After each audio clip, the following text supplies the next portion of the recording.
Ce n'est pas une notion budgétaire, comme chaque année, nous sommes amenés par la loi à débattre de notre stratégie financière, qui n'est pas seulement une stratégie financière pour l'année suivante, mais qui est une stratégie financière pluriannuelle. En amont de l'adoption de notre budget, qui est de plus de 1,5 milliard d'euros, ce temps constitue l'essence même du principe démocratique. Nous devons rendre compte de l'utilisation de l'argent public. Plus que jamais, nous devons être transparents. Plus que jamais, nous devons être exemplaires. Expliquer pourquoi certains choix sont proposés, revenir collectivement sur les raisons pour lesquelles nous voulons prendre telle direction, mettre en lumière nos priorités et nos éventuelles faiblesses budgétaires. Vous l'imaginez bien, le débat prend aujourd'hui une tournure particulière. La crise économique a commencé en 2008 à toucher violemment les personnes les plus vulnérables. Elle se propage désormais parmi l'ensemble des forces vives d'un pays qui va se choisir un nouveau chef et d'une Europe qui doit encore se convaincre qu'elle a un avenir commun. Bien malin celui qui peut, à partir de l'histoire, prédire le sens que son cours prendra à l'avenir. En tous les cas, les historiens ne s'y risquent jamais. Une leçon découle tout de même de la suite du temps, c'est qu'il n'y a pas de fatalité. Tant qu'on ne renonce pas, on peut toujours espérer obtenir cette affaire. Mes chers collègues, s'il y a un siècle encore, de tels événements auraient eu bien peu d'influence sur la vie publique locale. La mondialisation fait que tout événement planétaire est susceptible d'avoir des conséquences pour nos collectivités et la nôtre en particulier. L'assèchement brutal des capacités de financement des principaux prêteurs et le refus des grandes banques commerciales de prendre le relais du fait de la crise de la dette et des conditions de Bâle III pèsent directement sur nos propres financements. Faute de concurrence réelle entre des prêteurs peu enclins à soutenir l'économie, le crédit devient de plus en plus rare, plus cher, plus court, les deux derniers mois étant la conséquence mécanique du premier. Vous vous en indignez, et vous avez raison. Inutile de vous dire que c'est dramatique pour nos finances, pour nos investissements, pour l'activité des territoires des gens en difficulté qui ne devraient pas avoir à observer des collectivités obligées de fuir leurs responsabilités faute de fonds. Pourquoi cette forme de régularité du malheur alors? Parce que tous les éléments font système, diront les économistes. Mais pourquoi un département aussi sain que le nôtre devrait-il être touché? Les collectivités françaises sont globalement dans une situation bien plus vertueuse que leurs collègues européennes, allemandes comprises. Les premières n'ont affiché qu'un déficit de 0,1% du PIB français en 2010, uniquement dû à l'investissement, car, comme vous le savez, il nous est interdit d'être en déficit sur notre section de fonctionnement.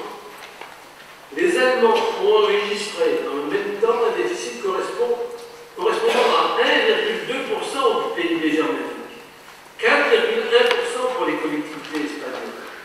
Plus encore, la dette des collectivités en France n'a pas dépassé 8,3% de notre richesse nationale. L'Espagne avec 14,6% et l'Allemagne avec 30,6% sont bien au-delà, même en prenant en compte leur poids relativement supérieur dans les dépenses publiques, 53% en Espagne, 44% en Allemagne et 21% en France. Alors, on s'interroge, parviendrons-nous à conserver cette position avantageuse?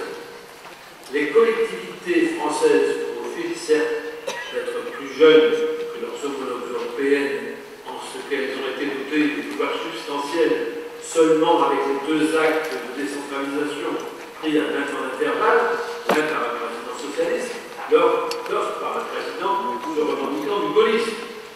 Mais au rythme actuel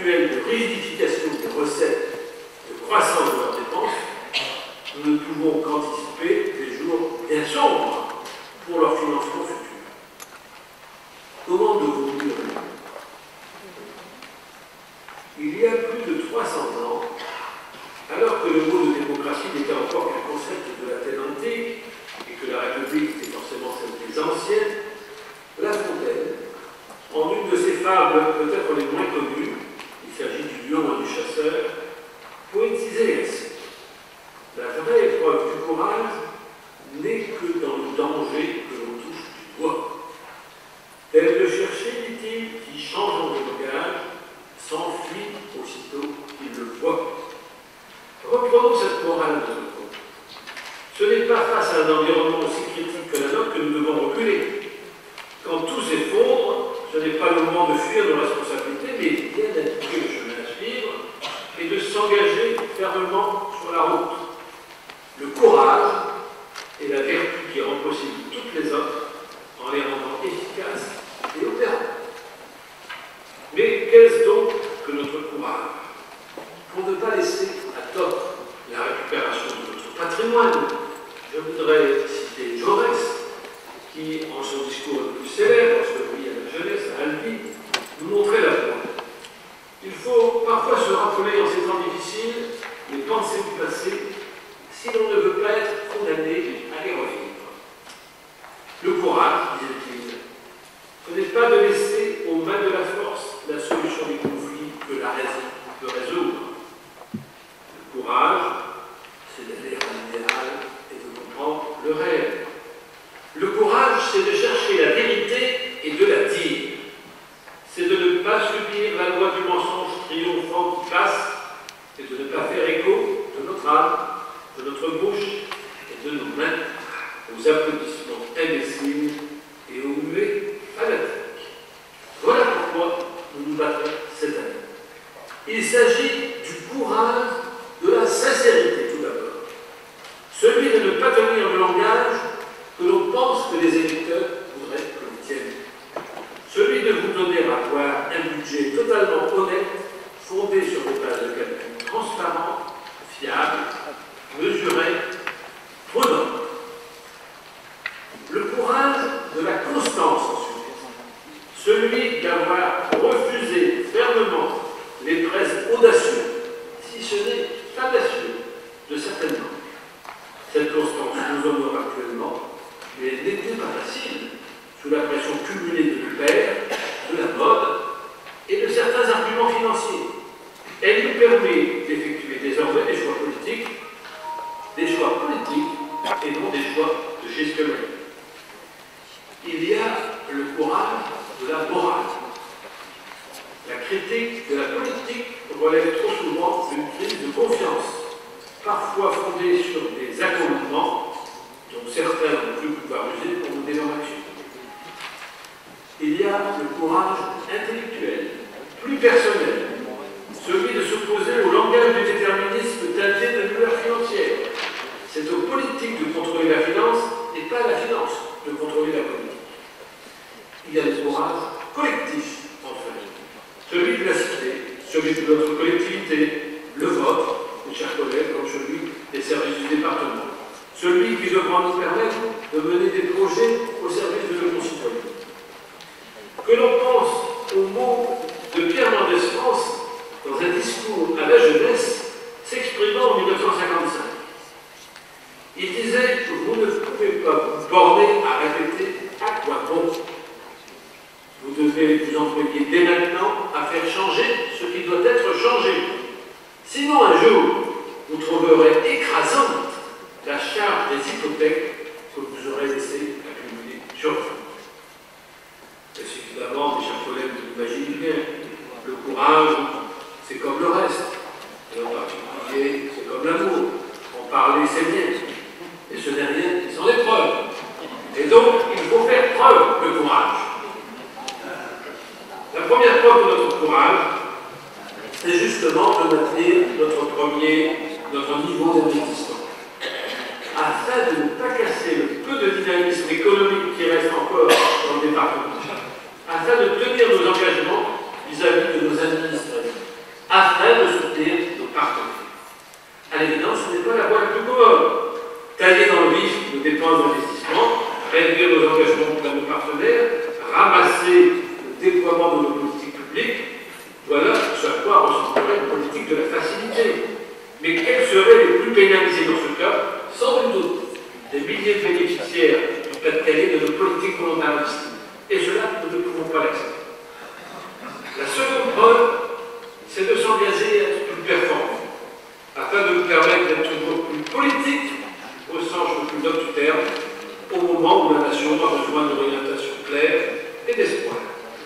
C'est le rôle assuré par l'administration départementale avec un certain succès, certains doutes de la possibilité d'imposer à une organisation de se réformer avec ambition. Pour ma part, je refuse cette vision car je doute de sa pertinence. Voyez dans le présent rapport d'inventaire impressionnant des projets que nous tenons actuellement. À titre d'exemple, il s'agira d'être performant dans l'égalité d'accès au droit. La mise en place de la médiation, qui prendra la forme dans un premier temps d'un GPS d'administration, il pourvoit structure nouvelle d'information et d'explication de l'action administrative. Cette plateforme téléphonique sera félicitatrice des relations entre le citoyen et les services publics en apportant dès le premier contact des réponses humaines et précises à des questions aussi pragmatiques, aussi bêtement fondamentales que les champs des compétences des diverses institutions, les critères d'accès au dispositif, les informations pratiques ou tout simplement les bons numéros de téléphone. Notre guide pour l'action, ce sera l'utilité des politiques menées, des actions nouvelles, en un mot de notre mandat. Désigner des objectifs à atteindre au prix des efforts collectifs. Oui, mais ceux-ci, d'autant plus en entreprise, doivent être hiérarchisés en fonction de la plus-value qu'ils apportent à l'intérêt général. La puissance publique n'a pas vocation à tout faire. Jamais elle ne se devra de répondre à toutes les aspirations de nos concitoyens, aux lignes de plus grande pente de l'opinion publique. Elle ne saurait l'assureur de tous les risques auxquels la population est exposée. Elle ne pourrait en assurer le coût, naturellement, exorbitant. Mais c'est qu'elle décide d'assumer, elle doit le faire bien, généreusement et sans compter. Parce que la dignité de l'homme, la décence de son mode de vie et la solidarité entre nos générations, touchées par les crises qui ont émaillé le territoire, des reconversions industrielles engagées dans les années 70 aux cohortes précaires des années 2000, parce que tout cela n'a justement pas de prix, nous devons soutenir ceux qui en ont le plus besoin. Les bénéficiaires des minima sociaux et de nos prestations de solidarité sont les premiers concernés. Et je veux parler également des jeunes. Vous le savez, c'est la priorité de notre mandature. Construire l'espoir, c'est faire confiance à la jeunesse de notre département, l'aider à faire, sans jamais la remplacer dans ce qu'elle a de plus beau, son ambition, ses idées et ses rêves. Non, le système n'est pas le système. Ce n'est pas à nos seuls jeunes de s'adapter à une réalité économique qui les exclut. Notre carence ne doit pas cautionner une telle faute. Notre jeunesse, ce sera notre croissance future. À chaque fois que notre pays a accompli quelque chose de grand, c'est la jeunesse qui en fut à l'avant-garde. L'avant-garde de la jeunesse résistante de 1940. L'avant-garde de la jeunesse révolutionnaire qui fait tomber les privilèges de l'ancien régime. L'avant-garde de la jeunesse idéaliste qui met à bas les idoles morales de 1871 à 1968. L'avant-garde joyeuse qui élit pour la première fois un président de la République de gauche en 1989.